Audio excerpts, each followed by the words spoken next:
Okay, so this is the landscape view of here in Virol Eco Farm. So this Eco Farm is a learning uh, learning institute for agriculture. So I think the owner really designed it na kanang ano ba for crops, and they have their own plant there. So malawak ang lugar na to, and this is the dining hall, yung pinaka-convention nila. I think also they offer mga private gathering like weddings or birthdays or whatsoever. But this time is a buffet because it's a Saturday. So usually meron silang pa-buffet daw Saturday and Sunday. So it opens 11 to 3 p.m. yung buffet nila. And actually, we didn't explore it very well. Diyan lang ako sa may bungad, pero malawak pa daw nitong taniman na to.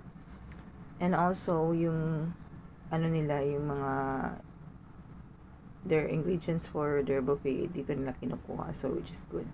So, after dun sa Birol, pumunta kami dito sa Chamorita. Barangay Chamorita. Then this is a resort which is nakita ko sa sa kanilang website is a 3-star hotel. So sa aking right side is yung pool side nila, and sa aking left side ito yung mga villa.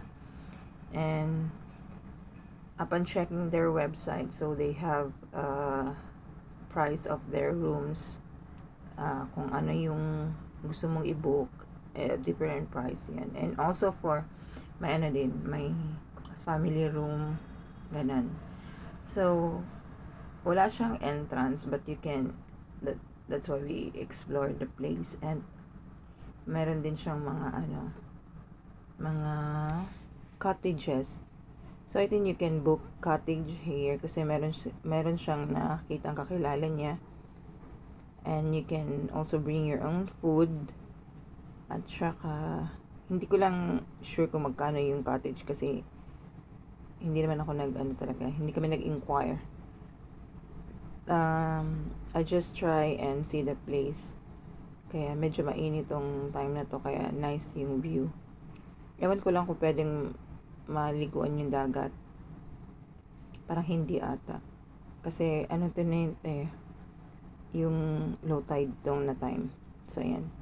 So dyan sa may kubo-kubo, actually hindi kami nag-picture dito. I just took a video. Hindi na ako pumunta dun sa may yung last na kubo talaga, because I want to preserve the memory. Kasi nagpunta kasi sila dito yung asawa niya, and they had the pictures. I don't want the ruin the memory. So hindi ito naman is sa barangay Tumalislis dun sa may Kaibiran. So ito siya is isa din siyang lugar dito sa may Biliran, pero hindi na siya parte ng Nabal. Medyo malayo na siya sa Kaibiran na siya. And this one is a private property. Ito may kubo dito, and you can also book there. Meron silang mga sign na pwedeng i-book yung kubo na yan. And then I think they have a contact number.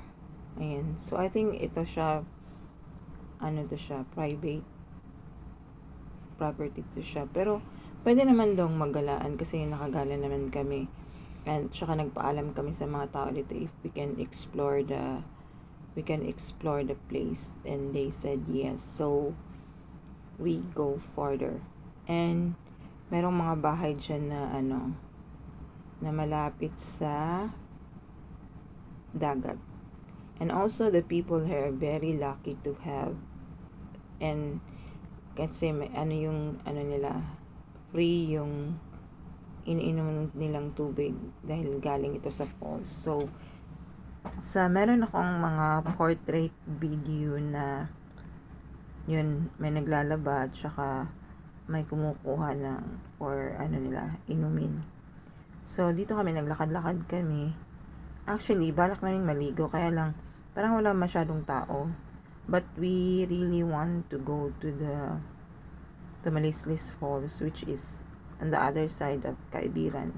Kaibiran pa rin siya, kasi malaki itong Kaibiran, tsaka maraming barangay din. So, this one is Barangay Tamalislis, and we got to explore the place. Ayan. At saka nitong time na to is 7 a.m. So, hindi, akala namin maging ganito yung weather niya. Pero upon arriving Tamalislis Falls is nabutan kami ng ulan. But, we're safe naman kahit na muntik na kaming kasi hindi masyadong o hindi niya naayos, hindi tumayo ng maayos yung motor. Kasi nataranta na kami kasi umuulan, but we really have fun, and kahit dalawa lang kami, pero this time talaga is may make sure that we have a lot of bonding ba na kami lang dalawa. Pinupuntahan namin yung mga lugar na hindi pa niya napupuntahan din. Taga rito siya sa Biliran, pero hindi niya na-explore yung talaga, yung kabuuan ng Biliran. Yan. So, yan siya. And the people here are very friendly and approachable. So, nagtanong-tanong kami na gusto lang talaga namin puntahan yun. Ang target din naman na namin puntahan for the day is yung Tamalislis Falls. But sabi ko sa kanya na explore natin yung lugar, baka pwede natin siyang balikan sa susunod. Yeah. So, ayan. So, if you really want to explore it, at saka pwede ka naman magtagal dito. Kasi this time walang kuryente ng buong Biliran. So, dahil maaga pa, sabi ng mga tao, marami ding pupunta dyan mamaya kasi maliligo, kasi walang kuryente. So, this one is the countryside. Papunta ka na kami ng ng Tamalislis Falls. Pa rin siya, dito pa rin ito sa Kaibiran. So, Kaibiran is malaking siya, malaking municipality. At saka yung salita ng mga tao dito, may Bisaya at saka Waray. So, para hindi kami which is naligaw naman kami. So, wala lang, tanong-tanong lang kung saan ba talaga. Tapos sinasabi nila, malayo pa, pero dun pa. Tapos, ayun, magtatanong na naman kami kung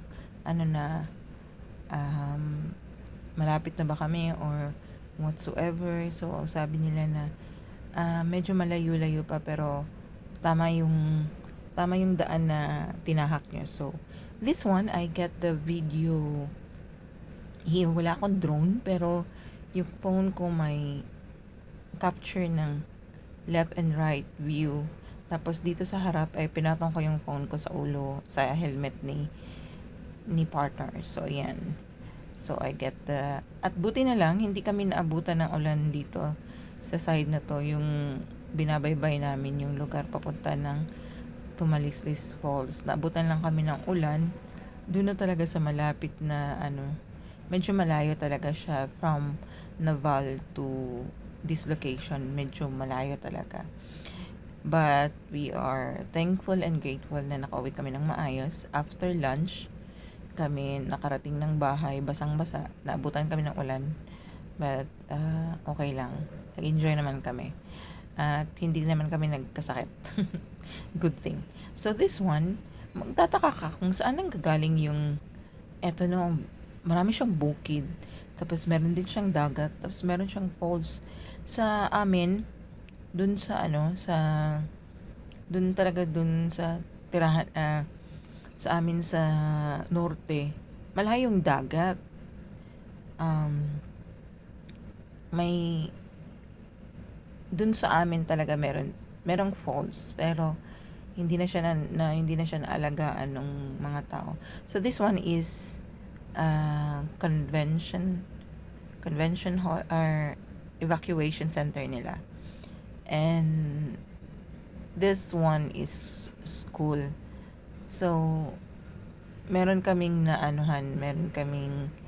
nakita na countryside na siya. So ito na talaga yung, we have nandito kami sa right path. So ayan, hindi rin niya kabisado dito kasi first time daw niya makapunta. So maganda talaga pag meron kang motor kasi pag maibigan mong mag road trip or mag-explore, at saka yung drive naman ni Uncle is safe naman, at saka hindi siya mabilis magpatakbo kasi takot ma-disgrasya kasi naka-experience siya, so takot na siya, and he's very careful. Ayan, so dito sa may right side ko ay meron ding dyan, parang mini resort. So this one ito na yung pinaka I don't know if pinaka sentro, dahil pagpasok mo dyan sa kabila, nandyan na yung yung hall. So dito nakarating na tayo dito sa, so this is this is the Tumalislis Falls na located barangay Asug, Kaibiran, Biliran. So this one, guys, upon sinearch ko kasi yung lugar. So na dito sa Google na sweetest water in the world daw. Pero maraming wala naman siya sa but nandito talaga sa at saka ang rating niya is 5 star or 4. So dito siya is you will wonder kasi sa ibabaw niya, ayan, naglalakad ako pa to. So this video, guys, is bumalik lang ako para i-video yung lugar. Pero na yan, tapos na kayo maligo niya. So till next time, bye!